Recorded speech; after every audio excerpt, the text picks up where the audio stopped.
So now, to call this procedure, you write the name of the procedure whatever you want to call it and specify what parameter is to be used. So in our program, to call the procedure, we put the variable name that we identified to the procedure. Here our procedure name is greeting.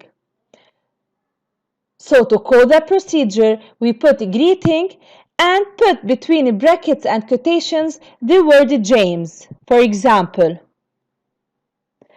So now we are calling the procedure and the word James will replace the parameter that is called name. And now the procedure will work and print hello and put the name, which is the parameter that we pass it, which is James. So hello James will be shown to the user. And on the next line, it's going to print you're looking well. This sentence will also be shown to the user. Suppose we pass another procedure, which is greeting, and put Helen.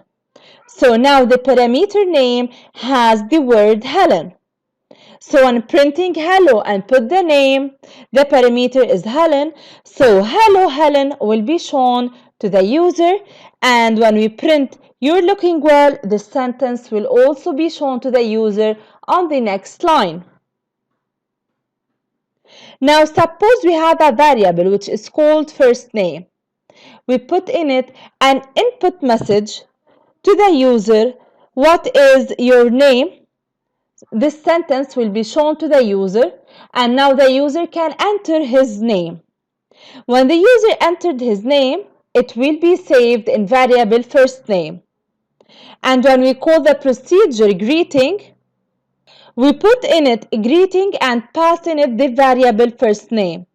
So now we call the procedure and put in name in the parameter name the variable first name.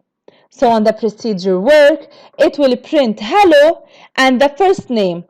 Suppose the user entered the word Carrie.